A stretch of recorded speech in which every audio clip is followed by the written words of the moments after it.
Welcome to Podcrawlers. I'm Kelly. I'm Eric. And we have another fascinatingly horrible episode for you. Yes, and the movies we're going to talk about will be bad also. This episode, we have Shia LaBeouf's masterpiece. Isn't it Shia LaBeouf? Shia LaBeouf's masterpiece, Disturbia. We have, after that, we're going to talk about the sequel to a pretty good movie, 28 Weeks Later. And then we're going to talk about a movie that I'm not going to say is the definition of wasted potential. Okay, yeah. It is the definition of wasted potential. 30 Days of Night. Wow. And if we have time this episode, talk about some TV shows we've been watching and some that we've avoided. All right. All right. I want to remind everyone that our email address is podcrawlers@gmail.com. Yeah. Drop us a line if you care. Sounds good. All right. Do you have anything, any business from your end? I'm yawning. Not a good sign. Not really. Yeah. No. I guess things are pretty much the same. All right. Moving on. Moving on up. Disturbia.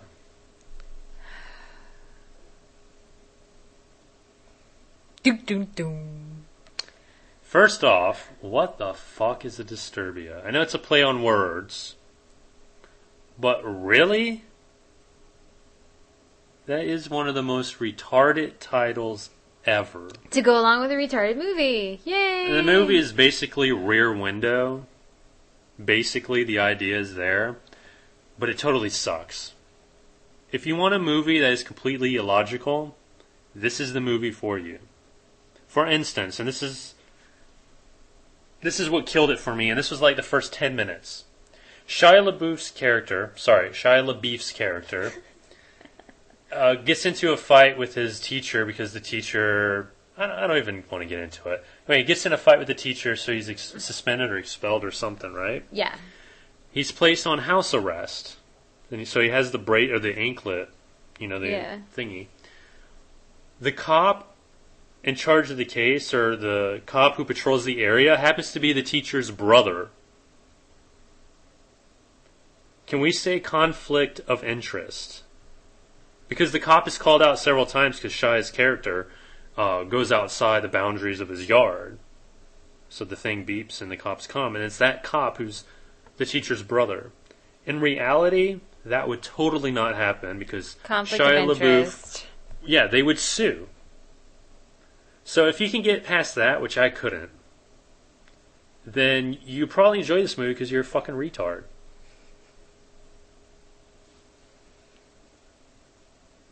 Wow, that was pretty harsh. Well, it's a harsh movie for the brain. You will lose brain cells watching this movie. Shia LaBeouf? Really? Okay, I can't call him that anymore. That's okay. Retarded. What? Shia LaBeouf. He's retarded. Can we say he's one of the most overrated stars that they've forced upon us? He was a better actor 5 years ago. Okay. I think what they're doing is they're filling his head with all this grandeur and all this crap, and therefore... He sucks. He sucks. He thinks he doesn't have to do anything. He thinks he doesn't have to act. He was better on the Disney Channel, and that's where he should have stayed. Anyway. That's a good point, too. Because he's already, been cast in Transformers, Indiana Jones 4. He was pretty good in Transformers. He was tolerable. I wish they had replaced him and not Megan Fox in the upcoming sequel. Are you kidding me? No. She's horrible. She was. I enjoyed her more than Shia LaBeouf. That's because she's a sex slut. Not so much. Yes. No, that's why I didn't. That's why I didn't enjoy her. Shia LaBeouf's a sex slut. How do you think he got all this work? He sucked Steven Spielberg off, probably. Anyway, Disturbia. Do you have anything to say about the movie? No. I already said what I had to say. Which is nothing. Who else is horrible. in the movie? David Morse is wasted. I usually like him. He was okay, though. Yeah, but I just felt for him like this. He really needed a paycheck. So, did he even read the script? Carrie-Anne Moss is in it, playing Shia LaBeouf's mom. Which, I know she's kind of up there in age, but unless she had the kid when she was 12, I mean... yeah, okay. It was just predictable. Like, spoiler alert. I assume that if anybody hasn't seen it yet, you're not going to. But anyway, he's suspecting the neighbor of being evil and killing people or whatever. And, of course, the neighbor starts hitting on Mom. Oh, God, yes. I forgot completely about that. It's ridiculous. The whole thing is ridiculous. Definitely stay away from Disturbia. Okay, moving right along. 28 weeks later. Comes to us. I don't know who directed it. I don't give a shit, really. Someone. But 28 Days Later is the prequel to it. I loved 28 Days Later. Great movie. That I saw, I think, in the theater twice because I enjoyed it that much. Right. Yeah. 28 Days Later clicked. 28 weeks later, the first 5 minutes clicks, and then it totally falls apart. It turns into a Resident Evil movie. Mm-hmm. The gist of it is basically, it's 28 weeks after the initial outbreak.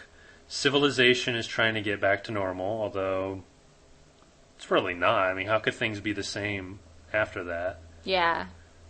And I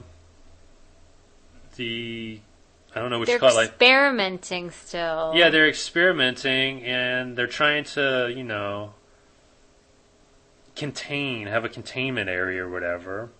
But it's breached because of stupid kids wanting to go home and see stupid mom. So they bring her back and fucks everything up. Yeah, it's retarded. It was like Resident Evil, but Resident Evil is so much more interesting. Resident Evil makes no bones about being what it is. This, and cinematography, the music, it tried to be like 28 Days Later, but the source material, the script and the directing, and even the acting wasn't there. No.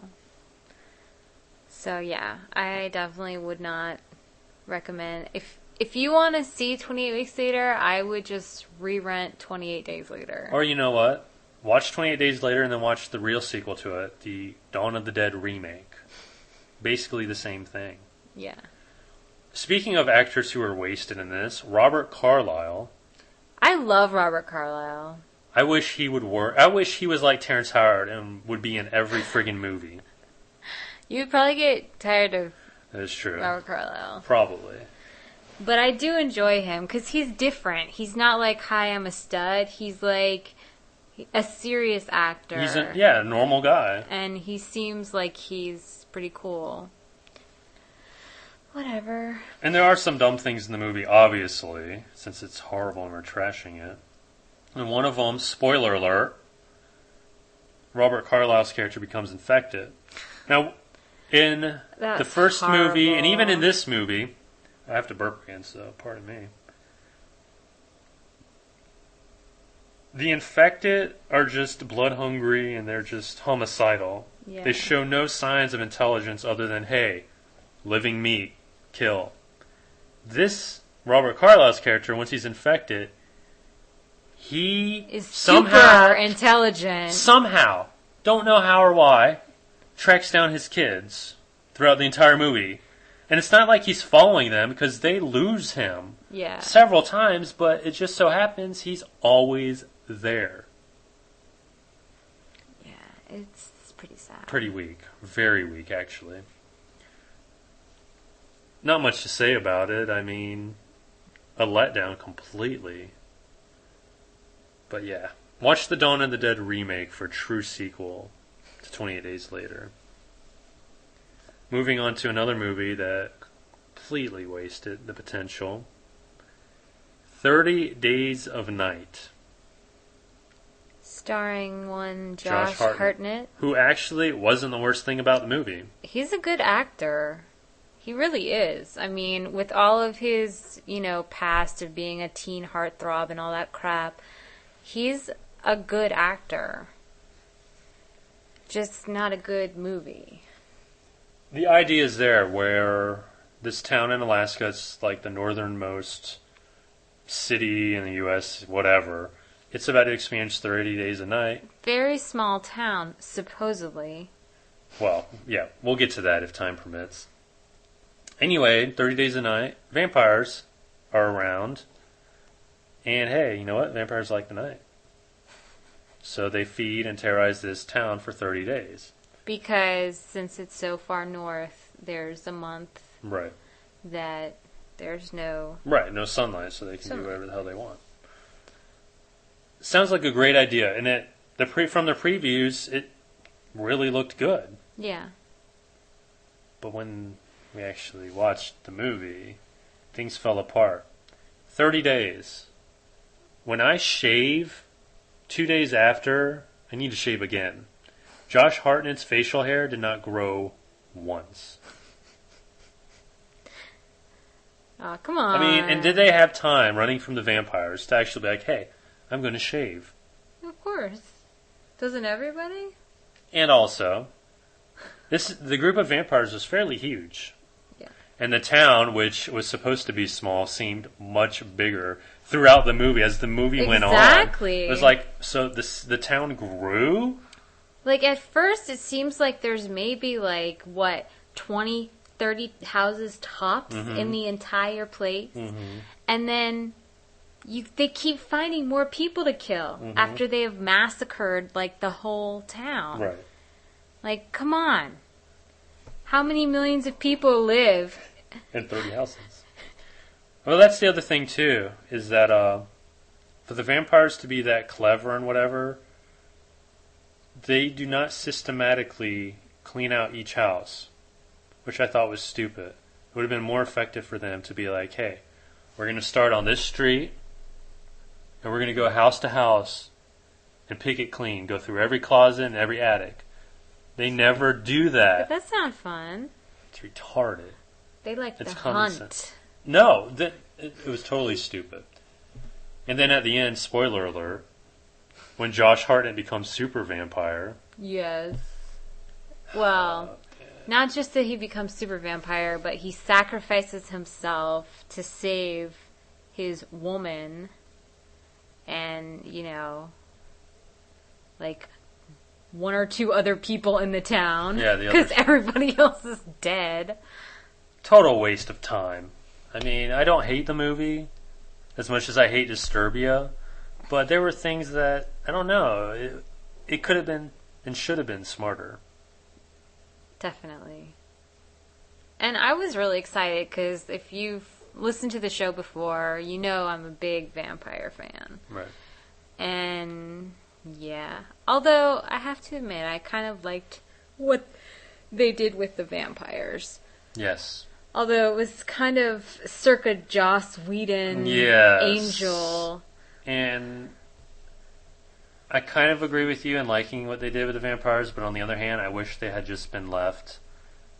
I wish they were just anonymous vampires, they never spoke or anything. Because I think that would have been more effective if they were just They had their own language. Moving on. Let me cross these off the list. Hey, we got 10 minutes to talk about TV shows. Yeah. The new TV season has started, and unless there's a strike, we have high hopes. Looks pretty good so far. Monday nights, we used to watch Heroes, but not so much anymore.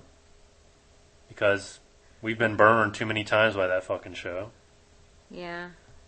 And if we're going to watch it, we would just prefer to watch it on DVD. Or for free somehow. Yeah. So, whatever. Whatever. And I think that's all Podcrawlers fans would care about on Monday nights. It's not all we watch, though. Yeah, well. Terminator, Sarah Connor Chronicles, which the ratings are low and it probably won't last past this week. That's sad, though, because I enjoy it. We caught up with the first season on DVD because I wanted to watch the second season. The first season, it's okay. I mean, it's entertaining. It's mindless. It's stupid. Yeah. But could do worse. You know why the ratings are bad? Why is that? Because they want to cancel the show so Brian Austin Green can be in the new 90210 remake. Maybe not. And actually, he is a high spot of the show. He is. He's pretty good. Who would have thought Brian Austin Green would be decent? I told you he's a good actor. Well, he's not doing shut your Lifetime trap. Channel movies. What else? Moving on to Tuesday, we tried watching Fringe. Joshua Jackson. We got through, the first 10 minutes maybe? Less, because we fast forward through most of that time. Basically, it's the X-Files, but boring. It's like they're going for X-Files chemistry or even Bones chemistry. Mm-hmm. Another show that we don't watch, but, right. And the chemistry from that first 5 minutes just wasn't there at all. I was not impressed. Not impressed at all. I'm trying to go through the schedule in my head. Ghost Hunters is back. Wednesdays. Thank God, because Ghost Hunters International fucking Sucks. blows. This season, I've liked it. I've liked it too, but in every episode, there's always some kind of evidence. Whereas in the first couple of seasons, there'd be an episode where there were no hauntings. Well, here's the thing, though. Remember season 2, which was a disaster, part A of season 2? Right.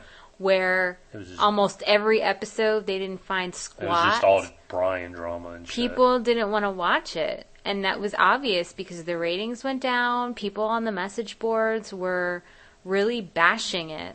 So they feel like they have to find, something, whether it's legit or not. And that's the other thing. They're finding so much evidence, I'm starting to suspect that stuff is not legit. I don't know.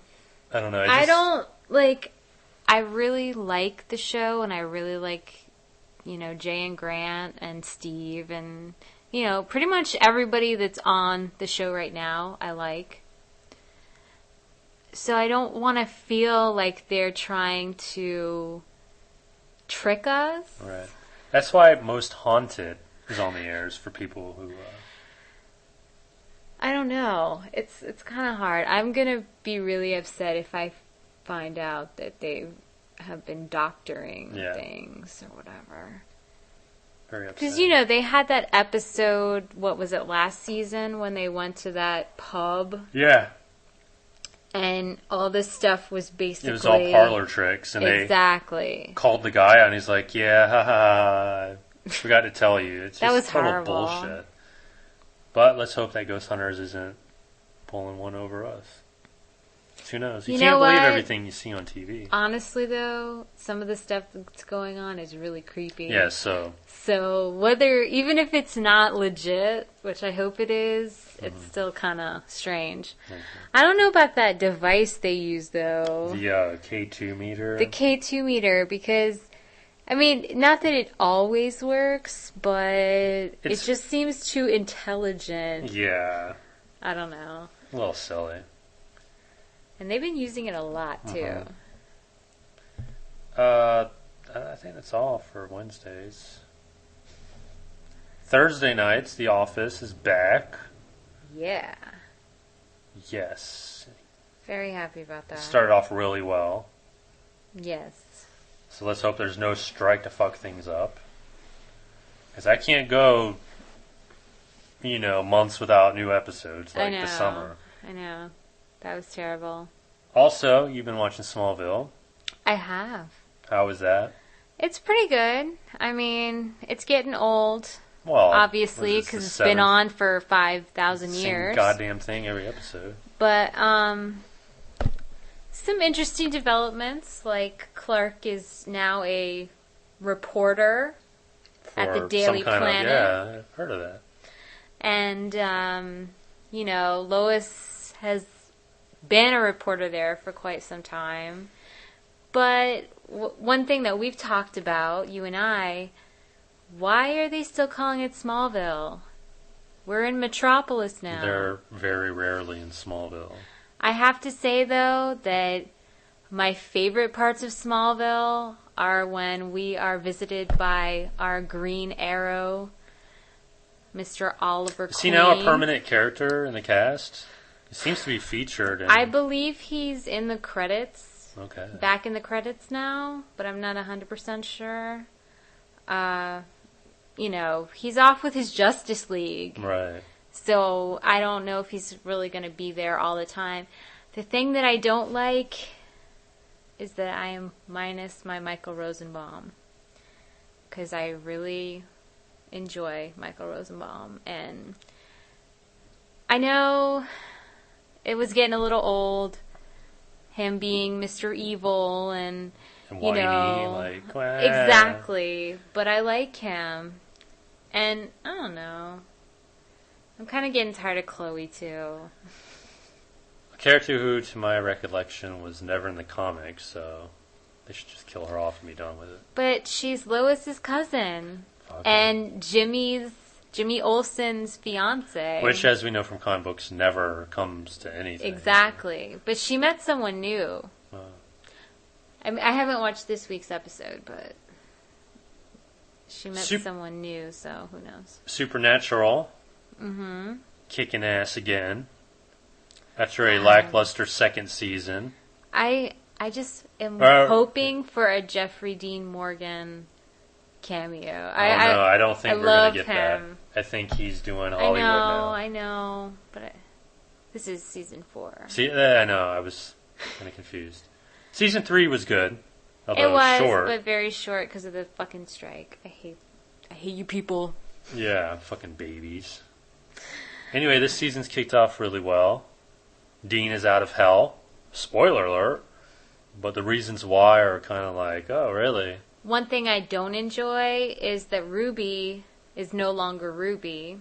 Yeah, Ruby played by has been replaced by the actress. Well, I'm sure Podcrawlers people won't know who this is, but her name is Genevieve Cortez, and she's the star of the ABC Family show Wildfire, which is currently off the air. They stopped the show, but that's the problem for me because I see her as Chris Furlow from that show, and she doesn't have the sassiness that the actress that played Ruby had for me. So yeah, I guess that's kind of my upset. And also, they keep having Bobby be in every episode. It was better when he would appear every once in a while. Because then you're like, all right, it's Bobby. Now it's like, oh, hey, it's Bobby. It's now like, okay, well, Sam and Dean can't be on their own anymore.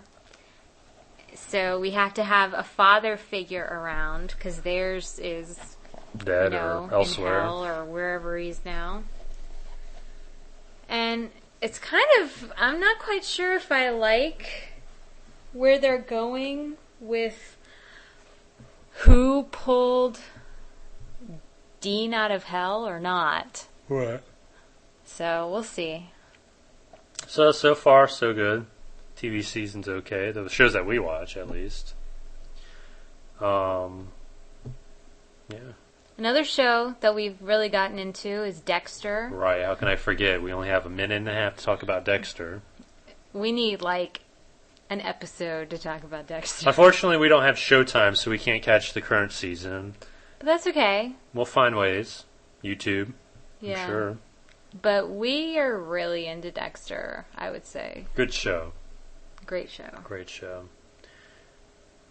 If you have any comments about this episode or anything in particular, podcrawlers@gmail.com. We'll be back next week with some stuff. All right. Probably the I-3 and Hellboy 2. Sounds good. All right. I'm Eric. And I'm Kelly. And this has been Podcrawlers.